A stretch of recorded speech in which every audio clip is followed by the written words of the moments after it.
Midnight mass inside P&G, ladies and gentlemen. It is the midnight mass inside P&G. Absolute populism, proclamation news, and gatherance. I was a bit optimistic when I started my radio presenting, being a motivational speaker, being a tyranny speaker. It's bona fide conservatism. It's just got real beneficial on a proclamation today. A proclamation meaning declaration signed and delivered. Proclamation, news and gatherance signed and delivered today. Declaration of consent signed and delivered today. It is absolute bona fide conservatism. It's legitimate. It's legitimized. It's authorized. It's socialized, and it's absolutely a building business. It started today. We're inside the Conservative government now. From today forwards, as we move on, that flag with bona fide conservatism, Justin, Jamie, and Joshua Johnson has just got real. That's my brother, and that's my sister, and it's me. Conservatism has absolutely got real. It's bona fide conservatism. Some of you don't know what I'm talking about. Some of you don't know what I'm talking about. Well, I'm going to be standing in a possible another year's time as a cancer for Conservative government.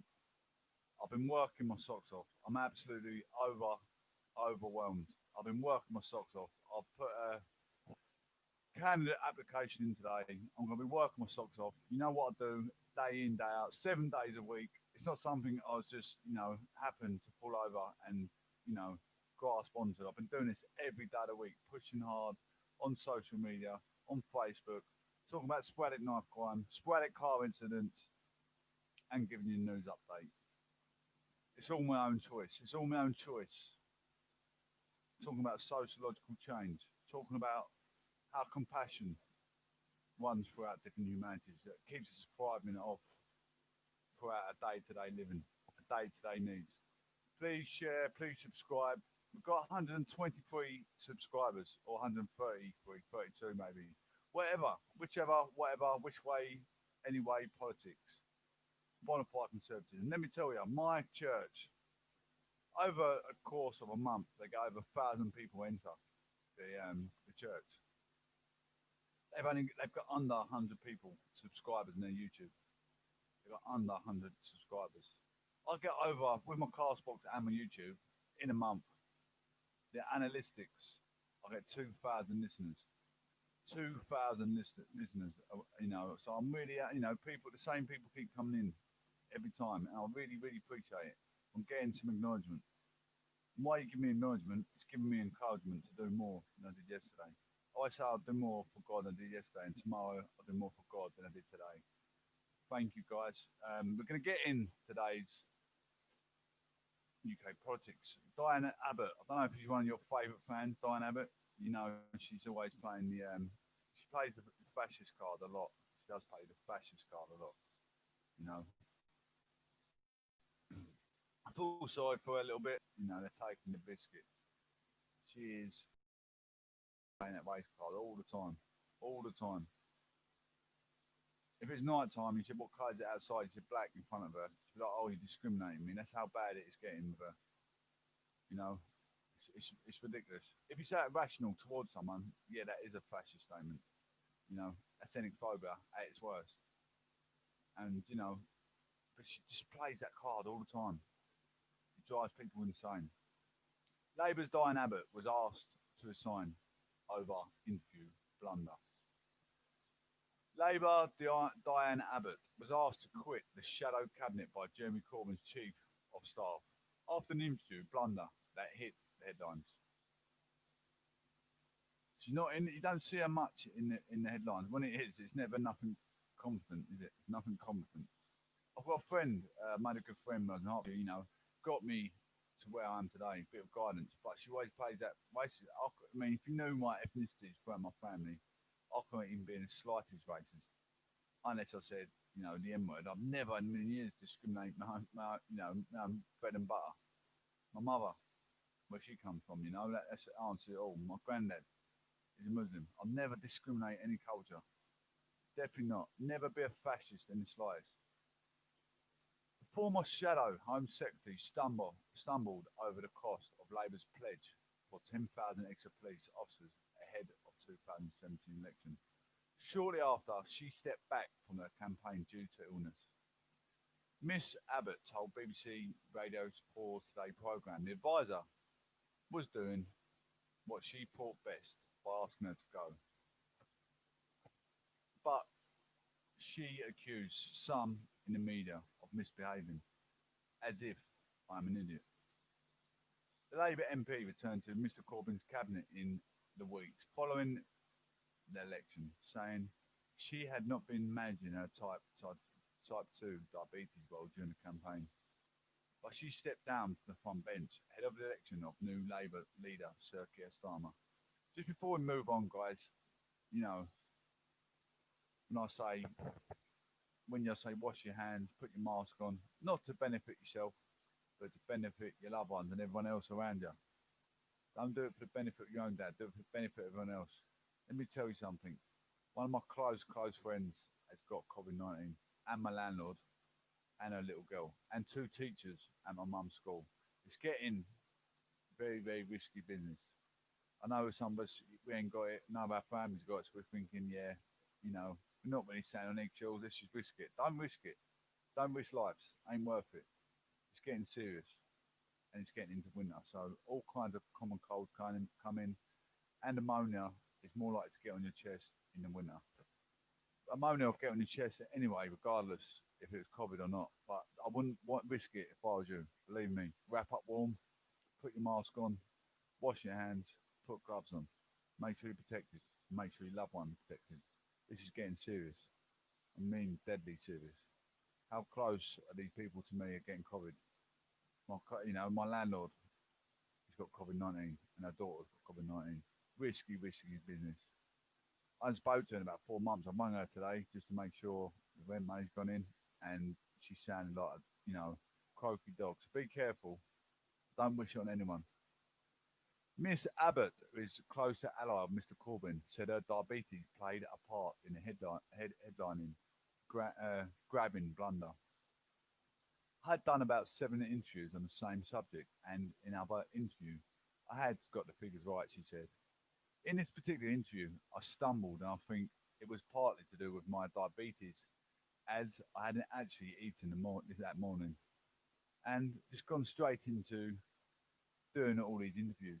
My brother said he heard me on the radio, and he is diabetic also, and he said to me, I have known you all my life.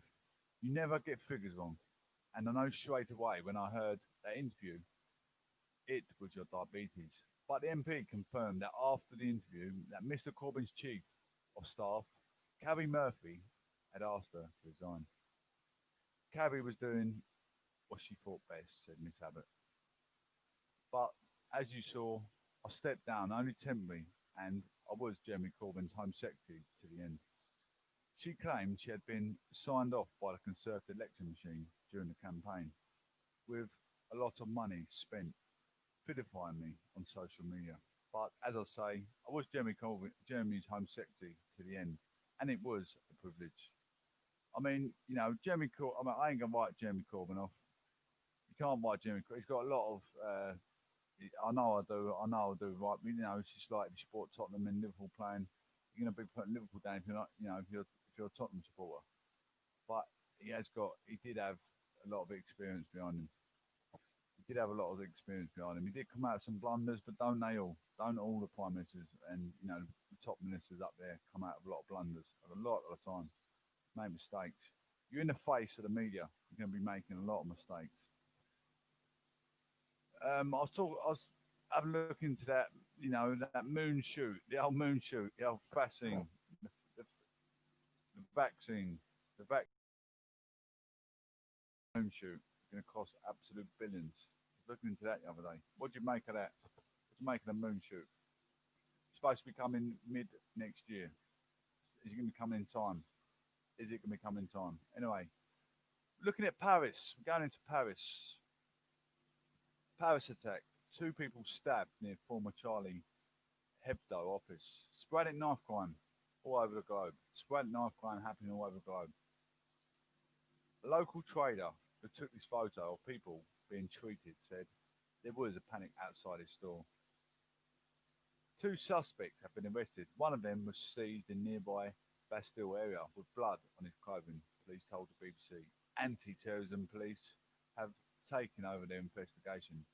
A security cordon has been set up in the 11th arrondissement in eastern Paris. Nearby metro stations were closed and 5 schools in the area immediately went into lockdown.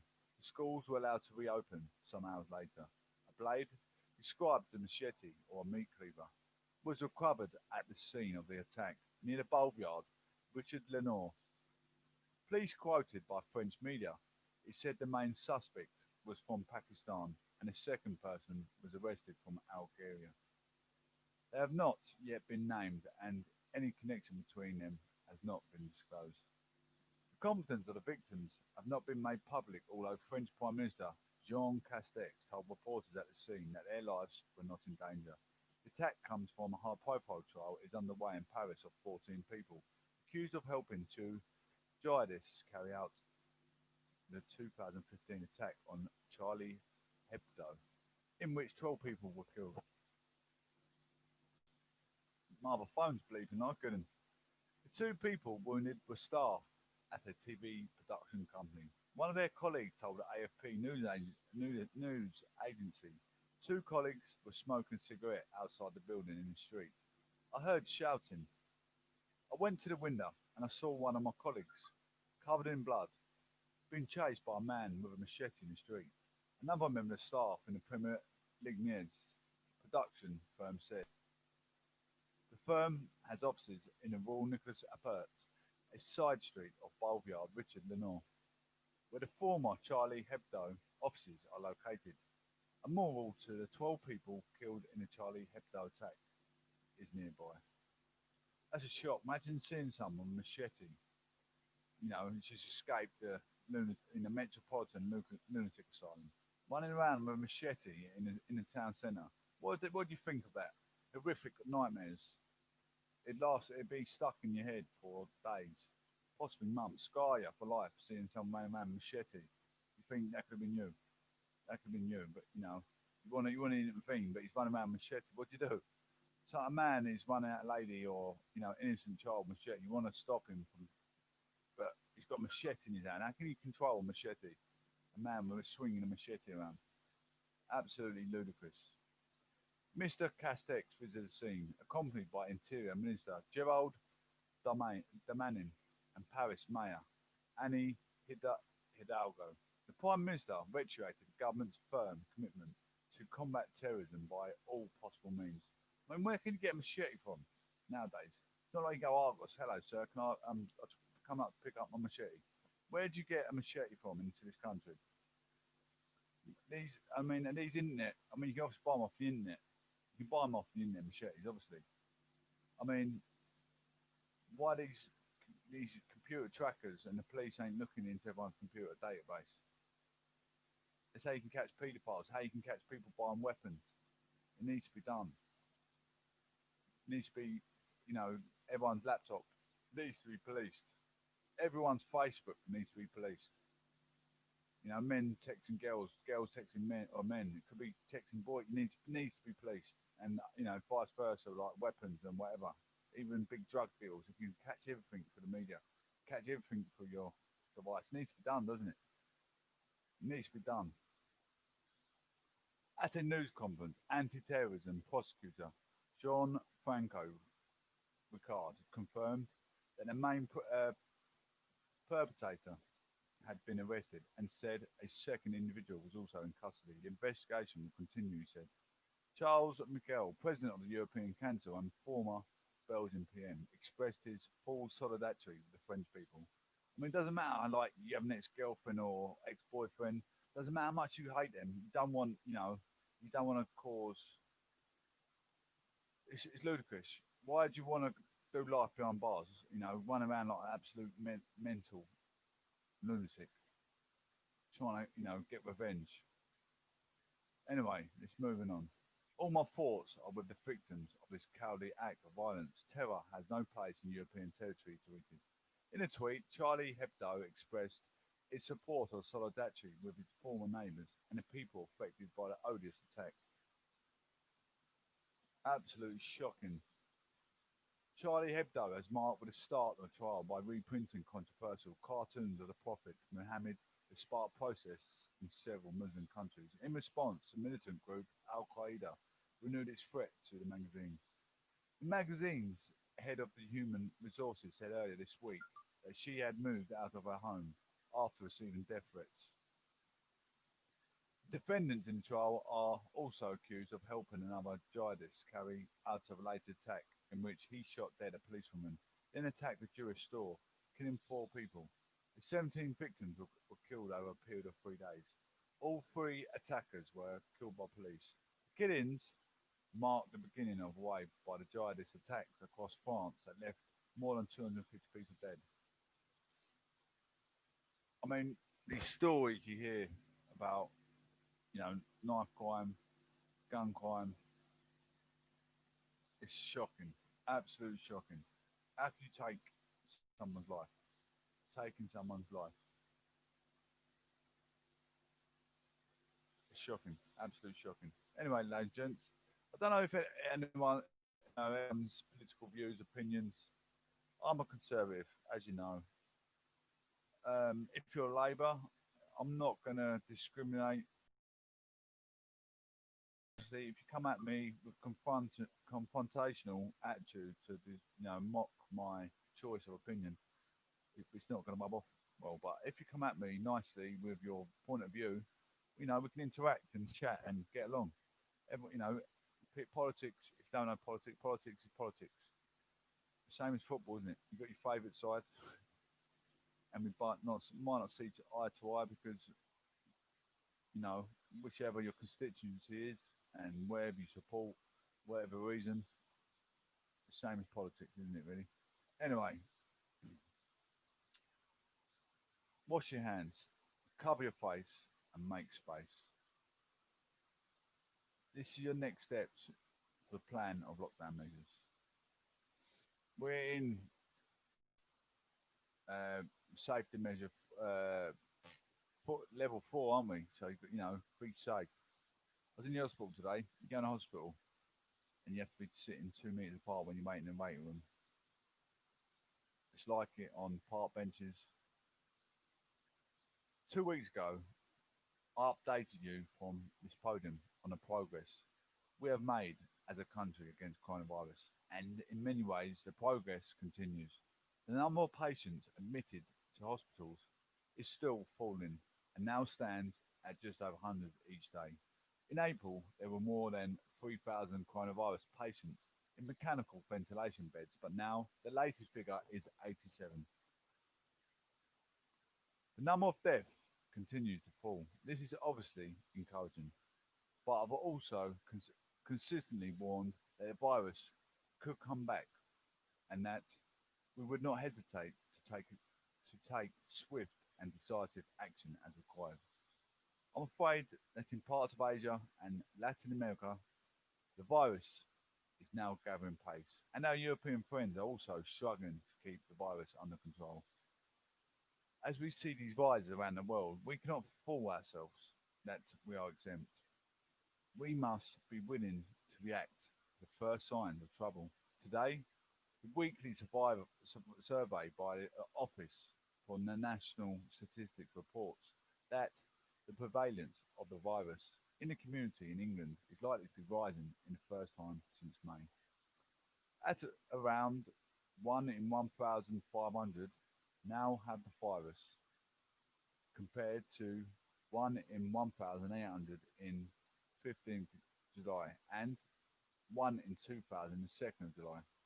The ONS also estimate there are now 4,900 new infections every day, up from around 3,000 per day on the 4th of July and 2,000 per day at the end of June.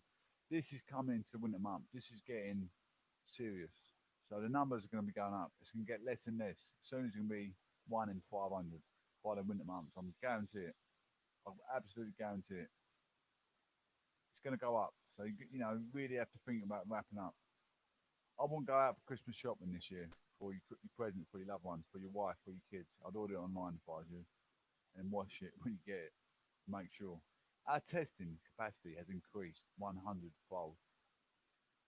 We have a contact tracing system up and running, which has led to over 184,000 people isolating who may otherwise have spread the virus and is capable of tracing thousands of contacts every day. Hope you're listening. You really need to take this in. It's serious, absolutely serious. And of course, we have new treatments like dexamethasone and remdesivir to shorten recovery times and reduce mortality rates. But as I say, we cannot be complacent. I cannot. I won't stand by and allow the virus to cause more pain and heartache in this country. Last night, the Health Secretary announced new restrictions on household contact in North West, specifically Greater Manchester and parts of East Lancashire and West Yorkshire. These are targeted measures on social contact between households, which the data tells us is driving the current increase in cases. Businesses and workplaces should continue as before in those areas. I know how it is hard to have restrictions like this imposed on seeing your family and friends, but we have to act rapidly in order to protect those we love. And we know this is sort of intervention works. Measures taken in Leicester and Luton have suppressed the virus, allowing us to relax measures. Even as we act locally, it is also a responsibility to look again at the measures we have in place nationally in the light of data we're seeing about incidents. At every point I've said our plan is to reopen society and the economy is unconditional. That it relies on continued progress against the virus and that we would not hesitate to put on the brakes if required. With those numbers creeping up, our assessment is that we should squeeze that brake pedal in order to keep the virus under control. On a Saturday, the 1st of August, you'll remember we had hoped to reopen England a number of high risk settings and remain closed. Today, I'm afraid we're postponing these changes for at least a fortnight. That means until the 15th of August at the earliest. Casinos, bowling alleys, skating rinks, and remaining closed contact services must remain closed. Indoor performance will not resume. Pilot of larger crowds in sports venues and conference centres will not take place. Wedding receptions up to 30 people will not be permitted, but ceremonies can take place in line with COVID secure guidelines. I know that steps that we are taking will be a heavy blow to many people, to everyone who has wedding plans have been disrupted, or who cannot celebrate IED in a way you wish. I am really, really sorry about that, but we simply cannot take the risk. We will, of course, study the data carefully and move forward with our intention to open up as soon as we possibly can. 2 weeks ago, I also said that from tomorrow the government would give employers more discretion over how employees can work safely, whether by continuing to work home or attending COVID-secure workplace. We know the employers have gone to huge lengths to make workplaces safe, so the guidance remains unchanged. We also said we would pause shielding nationally from the 1st of August. Based on clinical advice, the national pause will proceed as planned, and our medical experts will be explaining more about the decision later and about shielding later today. Most people in this country are following the rules and doing their bit to control the virus, but we must keep our discipline. We must be focused, and we cannot be complacent. I've asked the Home Secretary to work with the police and others to ensure rules are ready in the place and properly enforced. That means local authorities acting close down premises and cancel events which are not following COVID secure guidance. And it means a greater police presence to ensure face coverings are being worn where it is required by law. We will also extend the requirement to wear face covering to other indoor settings we are likely to come into contact with people who do not normally meet, such as museums, galleries, cinemas, and places of worship. We now recommend face coverings are worn in settings. In this will become enforceable in law from the 8th of August. At this stage, we're not changing rules on social contact nationally. I do not want to tell people to spend less time with their friends, but unless people follow the rules and behave safely, we may need to go further. 2 weeks ago, I said we'd hope for the best plan, we best plan for the worst. This is a message from Boris Johnson. This message needs to be taken to full concept. And everyone's, people, I've been debating on Facebook, so much stupidity, doesn't matter who Prime Minister is, in every nation, they're all having exactly the same thing going on. Some nations are shutting down more than a lot more than what we are. So think yourself lucky. There's still about, there's still a bit of economic boost still going on. We've got shops open still move about. You just got to take matters a bit more realistic.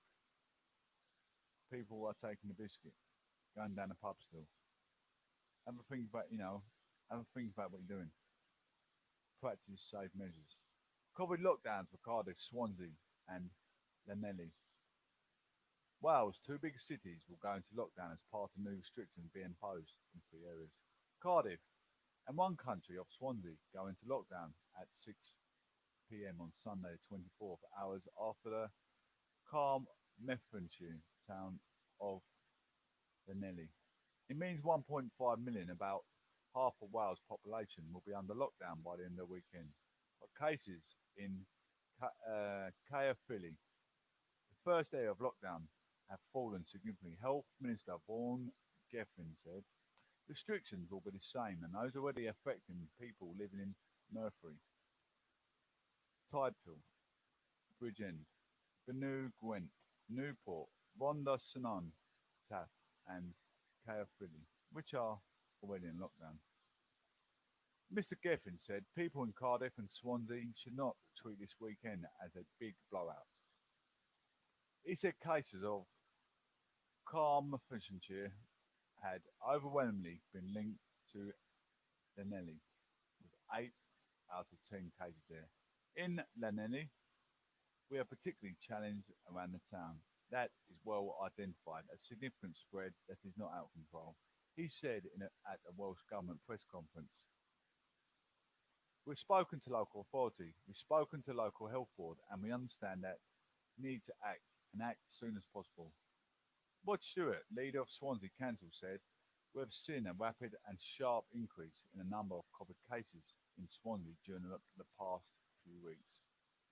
So, like much of the population of Wales, we're now in lockdown. This will mean changes into people's everyday lives, but they will help to protect people and our community. He described a balanced judgment been taken that the rules should come into force in Cardiff and Swansea a day later to allow people to plan. In the past 7 days, 85 out of 109 cases of Carmarthenshire had been in Llanelli, where the rate of infection is 151.6 per 100,000 people compared to 55.7 in the wider country. Mr. Llanelli lockdown is the first not to cover a whole local authority area. A postcode finder will be made available online to make clear which areas are under lockdown, said Mr. Gething. The majority of cases in Llanelli have been linked to people socialising without social distancing. Their report, which is also known as Carmarthenshire, will not be included in the area under restrictions. Swansea recorded 63.6 cases per 100,000 people over the past 7 days, while Cardiff has recorded 46.1. The 7-day case rate for the whole of Wales is just shy of 57 per 100,000. Meanwhile, cases of coronavirus have been traced to 3 pubs in Porthcawl, Bridgend County. The customers are encouraged to look out for symptoms. PHW said a number of people have tested positive for the virus after visiting the Royal Oak in South Road. The Marine of the Esplanade and the Pier of the Esplanade of the evening of 11th of September. Gemma Northey, chairwoman of the multi-agency incident management team for the PHW, said anyone who has visited the pubs and been identified as contact will be contacted by the Test Trace Protect team and given further advice. She said those who have visited pubs and developed symptoms must self-isolate along with any household members and book a coronavirus test promptly, but those who are not symptomatic did not need to take action. And let's be honest, like you're having a drink, you're going to have a drink with friends. Your immune system is low because you're drinking. You know, your chemical imbalance is low as well. You're making your own immune system weak. So why'd you go out and drink? You know, you're going to wish yourself getting COVID. So it's your own fault. You're going out drinking, take the consequences. You're sitting there with COVID-19 now. You're sitting there ill because you drink. Your immune system's weak. You're weak-minded. You're drinking anyway. You know, chemical imbalance is low. You're not focused. You're out of focus. You're out of vision. Not being rude, but it's the truth. You know, people are mocking all these politicians or this, that, and the other. I know some politicians do. Don't get me wrong, but you're mocking all the debates on Facebook. But your chemical imbalance is out of touch.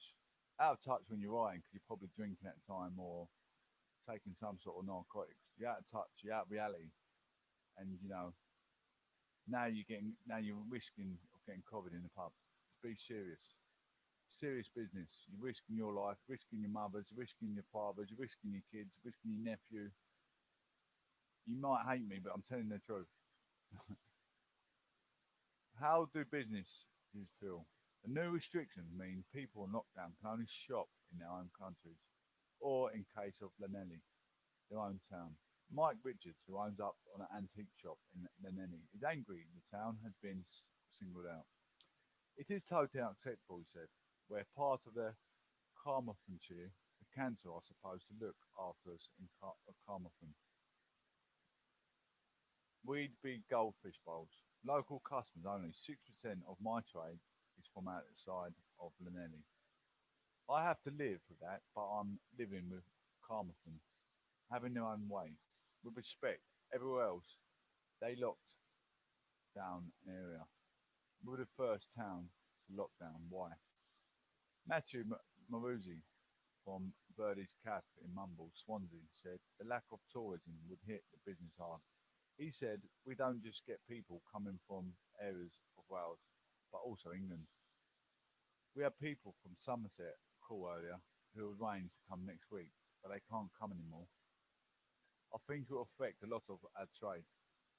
We prepared for the first lockdown, but not so much for the local one. What about the university students? As students return, Mr. Geffen said that the effect of university towns will be monitored. He said, one of the things we'll need to do is understand how this pattern is changing within those university towns and cities once students have been there a period of time. At a point in time, a large movement of people across the UK, we need to understand what does in terms of local prevalence. So I don't think now is the time to make a definite choice about what would happen in the end of the recess. But it's an obvious question for us to consider. And you guys listening, please subscribe, please share. It's what I do day in, day out. Under the rules, nobody's able to enter or leave the 8 counties and one town without a reasonable excuse. People are allowed to travel outside the area for a limited number of reasons. These include going to work where they're not able to work from home, to go to school, give care and buy food or medical supplies. Did you hear about the police officer killed? My friend told me that. I've sent an update. Dr. Keeve, Executive Director of the Public Health and Swansea Bay Health Board, said, how long Swansea stays in local is entirely up to the people of Swansea. You have it in your gift to end this lockdown as early as possible and save lives. What about areas that are locked down? Proclamation news and gathering, sir. What about areas that are not locked down? Aside from the areas being locked down, Dr. Robin Howe of Public Health Wales said Vale of Glamorgan, Capperman, Anglesey, Conwy, Denbighshire and Flintshire were all the areas of concerns to us. We are watching the data from there carefully. Ministers and officials said they would look at the data over the weekend before deciding whether restrictions needed to be extended. to Neath Port Talbot, Flower of Glamorgan, and Torfaen. Mr. Geevan said. Meetings also take place next week with council leaders in North Wales, where Mr. Geevan said the picture was more mixed. Leader of North Port Talbot Council, Rob Jones, said it was inevitable. The council would follow neighbouring Swansea into local lockdown in case it continued to rise. Carmarthenshire. Council leader Emlyn Dole said, it is worrying to see how sharply the number of positive cases have risen in the Nelly area, and action had to be taken to help stop the spread and break the chain of infection concentrated in this area to prevent a whole county lockdown. We must all do the right thing, follow advice and protect each other in parts of the Nelly. We're asking people and business to make even greater sacrifices. We fully appreciate the impact while this will have, but there's no other way. We must stop the spread. Who's taking measures? Who's taking measures, promptly into their day-to-day action, day-to-day process? It's like getting your vehicle, isn't it? You get in your vehicle or you put your mask on. UK should retain and explain controversial statutes, says Minister. Anti-racism protesters threw the statue of slave trader Edward Colston into Bristol Harbour in June. I don't know why people got get involved in these statues and all that. It's ridiculous. No, this is history. You don't know as that. You hear, you read about history. You don't know the facts. You read books and you don't know the actual facts. And why ruin history? Why ruin history? Public statue of controversial historical figures should be retained and explained instead of being taken down, the government has said. Culture Minister Matt Warman told MPs the UK's heritage should not be removed. From view, however, contentious. Topnotch slave trader Edward Colston statue in Bristol in June during Black Lives Matter protest led to a fierce debate on the issue. Mr. Warman said his statues played a role in teaching us about the past. In the government's first official policy statement about the issue, he told the Common Minister believed in the right to retain status. However, contentious. A number of memorials to wealthy merchants with profited from the slave trade were removed this summer during a wave of anti-racism protests in the UK sparked by a murder of George Floyd in the US. The statue of the slave owner by the philanthropist Edward Colston was torn down and thrown into Bristol Harbour, while a monument to Robert Milligan, an 18th century Scottish merchant, was removed from London Docklands and taken to a museum. I hate reading these things. I really want to know why people, how can someone that's dead already, he's a fascist now. So we're going to kill him now, even though he's a statue. The guy's not near to defend it. It's just history. History, it's not like history's going to repeat itself. All different cultures have been around for years and years and years. So history's always going to repeat itself, no matter how you tackle it. And no matter how you tackle it, I always say xenophobia is a hard thing to tackle. And don't tackle it, because you can't tackle it. Other institutions came under pressure to act, with the governing body of Oxford's Oriel College saying it backed removal of statue of Imperious Cecil Rhodes from its main building pending a review of its future. It's like these protests about the COVID and no one's got masks on. It says put your mask on, wash your hands. Oh, they're still going to protest because they're not washing their hands, all having a drink, shaking hands. So everyone's doing the total opposite. Absolute opposite. It's absolute. People are ludicrous. You get one cheap and the rest herd together, acting like idiots.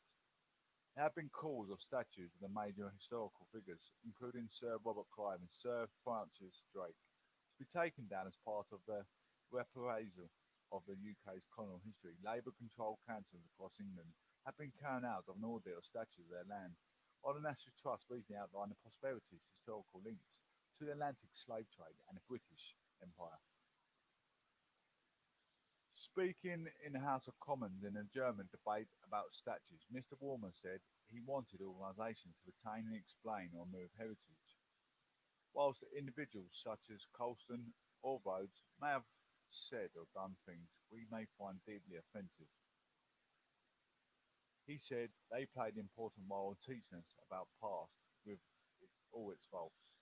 We should seek to contextualise or reinterpret them in a way that enables the public to learn and about them in their entirely in intuitively, he added. Following a recent row over playing a patriotic song, in the last night of proms, Boris Johnson said it was time the UK stopped our cringing embarrassment about our history. Absolutely, and he's not wrong. Exactly what I was just saying. UK, some people, when lunatic asylum together, if they had one big enough, or just one big army base and let them just blow each other up. That's what I'd like to do. Stick all the idiots in one barrack and give them machine guns. Kill yourself. There you go. You idiots. Why'd you go and throw statues in a river? People are, oh my goodness. So I might be speaking a bit rational, but it's just frustrating. Why'd you throw, pull a statue down? Let's pull Winston Churchill down. Let's pull Nelson Mandela down. Why? They've not done nothing to the people now, have they? Or anyone you know for the matter. COVID ex-minister urges more economic help for women. The government should do more to help women cope with the economic effects of the coronavirus pandemic, a senior Conservative MP has said. Caroline Noakes said ministers needed to step to ensure women were not disadvantaged when firms cut jobs. She added she was disappointed the Chancellor did not mention women in this winter job support package on Thursday. The BBC has contacted Treasury for a response. Next note, Chairman's Parliament Women on Equalities Committee, which launched an inquiry in June into the gender impact of the post-COVID economic downturn. She previously served as a minister at the Home Office under PM Theresa May, but was not kept on in the government role by Boris Johnson. Speaking on BBC's World at One programme, she said women in many cases, in far too many cases, have been the first to be laid off. She added she was disappointed that there wasn't specific reference to that in the package of measures announced by Chancellor Rishi Sunak. Women had been disproportionately affected by the hits to sectors such as retail, she said, and by a drop in space at childcare settings due to social distancing. That makes it very, very difficult for all working parents, but specifically for women, she said. Returning to the 1970s, arguing that women were also more risk of being furloughed, she said, offering there's still some terrible stereotypical attitudes about women being more likely to have caring responsibilities. The reality within families is much more like that a man will be earning more than a woman. There is still a gender pay gap. Shouldn't be like that, should it? Equality is absolutely straight down the middle. Reciprocated welfare, PAYE, straight down the middle. I keep saying it time and time again. Will it change? I don't know. I think there's really unfortunate reinforcement to that's happened during the hideous period, and we're seeing a return in employment trends in the 1970s. Asked whether the government needed to do more, she said, I really think the government has to step in here. They've done a fabulous job up until the pandemic hit getting more women into work. We were at a record number of women in employment. I think it is absolutely essential that we try to maintain that we take specific measures that will make sure that women are not disadvantaged. You do find that more women than men are working. If you go into a pub in the daytime, you see more men in the pub than more women in the daytime. Men are literally either doing half days in the building site, going straight to the pub, or they're not working. And women will be in that, usual supermarket, hairdressers, beauty salon. They're all working. Not all men are working. Tweet out. The Institute of Fiscal Studies says women are around a third more likely than men to work in sectors heavily affected or entirely shut down due to the pandemic. The think tank said 1 in 6 female employees work in retail and hospitality compared to 1 in 7 male workers. Ms. Noakes said the beauty industry, where 9 in 10 workers are estimated to be women, were particularly in need of further support. She called the sector to be eligible for 15% emergency VAT cut offered tourism and hospitality, which now is being extended from the 31st of March 2021. She urged ministers to consider radical ideas for the sector. such as discounts based on Eat Out to Help Out scheme that ran in restaurants in August. You can see a Treat Out to Help Out, which would get a sector where there is such still much anxiety back up and running again, she said. I just want to check this shooting the copper. Man shoots policeman and shoots himself.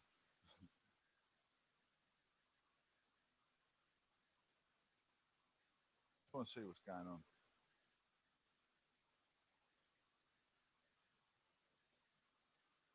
Sorry, ladies and gents, bear with me. I want to know what's going on. What is going on? Oh my goodness. This happened today in Croydon. In Croydon. In Croydon, South London. South London. Where do you buy a gun from? Where can you get? You want around just shooting people for the sake of shooting. I want to go animal shooting, farming. But this is ludicrous. A 23-year-old man has been arrested and taken to hospital with a gun shot wound. A police officer has been shot dead inside a custody centre in South London, apparently when he opened the cell door to speak to a suspect. So, the suspect got a gun. Oh my lord. It gets better. You think to yourself, how did he get a gun into the cell? Oh my goodness. Male officer who Sky News understood is married with children and then serving for almost shot at 2:15 a.m. today by a man who has already been arrested. The officer understood the custody sergeant has been described by colleagues as well-liked, a good copper, reliable. Are we? Oh, I don't know. Listen, a police officer has been shot dead inside a custody centre in South London. Apparently, when he opened the cell door to speak to a suspect. So, that's like the Great Maze Escape. They had two handguns and a blade, a 7-inch blade. How would they get it inside the cell? How do you get inside a prison? Don't they search these people? I mean, you can't plug a gun up your bum hole, can you, and get it in? I mean, I know it's a bit irrational, a bit horrific, but how can you get a gun into the cell? They check, they pat you down, pat your body down, and make sure you got, they make you have to take your trousers in front of them and put their super jong bombs on. So what on earth were they doing? How do you get a gun inside the police cell? Metropolitan Police say a 23-year-old man was detained at the scene custody centre and was taken to hospital with a gunshot wound, having apparently shot himself. Male officer, who Sky News understood is married with children and being serving for almost 30 years, was shot at 2:15 a.m. today by a man who had already been arrested. I feel so sorry for that officer, I must admit. Officers do a lot. They've got to put up so much. They've got to put up so much. That is absolutely ludicrous. Their poor family, the children, everything, just to a complete idiot with a gun inside a police cell. But I just want to know how he got it in there. The officer understood to be a custody sergeant and has been described by colleagues as well-liked, a good copper, reliable. In a statement, the Met said the officer was treated as seen and taken to hospital by London Ambulance Service, but later died. No police firearms were discharged. Sky News understands a 23-year-old has been stopped and searched by two special police constables who were thought to have found ammunition. He then arrested and put into a police car. Sky crime correspondent Martin Brunt said, for some reason, I'm told he wasn't handcuffed. One added, around 2 o'clock this morning, he was taken in custody and put into a holding cell, which is normal procedure. At one point, the officer who died opened the door to the cell to do two things. To get personal details of the suspect, but also to go through some COVID-19 procedures, which are mandatory for anybody who's brought into custody cell. And it was that point when a weapon was produced by the suspect and fired at a police officer. Commissioner Cressida Dick said, earlier indications are that the suspect shot himself. This is not yet, of course, been established as a fact. The man, I can tell you, remained in critical condition in hospital. I do not understand his considerable interest in the identity of my colleague, but I cannot tell you yet his name, as we have not yet been able to inform all of his close family. The investigations will establish the full facts of what has happened, and I would ask you, far as possible, to show restraint and speculation at this time. Tell Winston underlines again how police officers face danger every single day, 24/7, 365 days in their work to protect our public. She added, this is truly shocking incident in which one of our colleagues has lost his life in the most tragic circumstances. My heart goes out to his family, direct colleagues and friends. You think how the other people working in the police force feel, just trying to protect the public. They think to themselves, we're trying to do the good by society, we're trying to be the Superman, but we're getting taken over by the victim. Is it worth risking their life? Surely that must go for their head. It must go for their head. They're doing a great job for society. They've got to give them a blue Peter badge. Is what they do. Really have the time of day. Even the NHS, things they have to put up with. It is understood the officer has family overseas, who the Met is trying to get in contact with. A minute's silence was held in memory at Scotland Yard this afternoon. Prime Minister Boris Johnson released a statement saying, my deepest condolences go out to the family, friends and colleagues of the police officer who was killed in Croydon last night.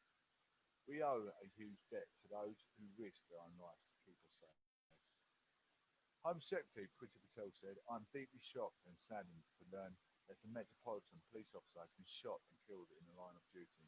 My thoughts today are with his family, friends and policing colleagues in London and across the country. Mayor of London, Sadiq Khan said, I'm devastated by the news a Metropolitan police officer has lost his life. I was informed of this tragic incident by the Commissioner this morning, and my heart goes out to the family of this brave officer who has paid the ultimate price for helping him to keep London safe. My thoughts are also with his loved ones, friends and entire Metropolitan Police family, who I know were deeply mourning their colleague at this extremely difficult time. Tragic incidents like this are terrible reminders of the dangers of our police officers face every single day and go into work to keep London safe. They are very best of us and remain in close contact with the Commissioner to offer Met my ongoing support. Ms Patel added this morning, I spoke to Metropolitan Police Commissioner Cressida Dick to express my condolences and to offer whatever support is needed at this tragic event is investigated. This is a sad day for our country and another terrible reminder for our police officers put themselves in danger each and every day to keep the rest of us safe. The Met are working to tell the victims' family who are being supported by specialist officers. Labour leader Sir Keir Starmer said he is sending his thoughts to the family of the officer. Ladies and gents, that is horrific news. When you think you got a bad day, a bad job, have a think about others around you. Don't realise what people do to, shed their own blood to, try and protect us. It's, they're risking their own, even the NHS, they're risking their own life for these COVID victims going in and out of the hospital.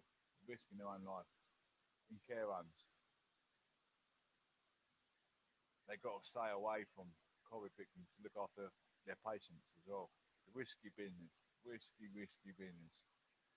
Anyway, ladies and gents, thank you so much for coming in and supporting my show once again. It's Friday night. Enjoy your weekend. Don't be under any influence of alcoholism and narcotics. I want to say happy weekend. God bless. Take care. And I'll see you tomorrow, hopefully. Thank you all for coming through. Appreciate it so much. Usually the same listeners in, and I really appreciate your time. Thank you. God bless. Speak soon.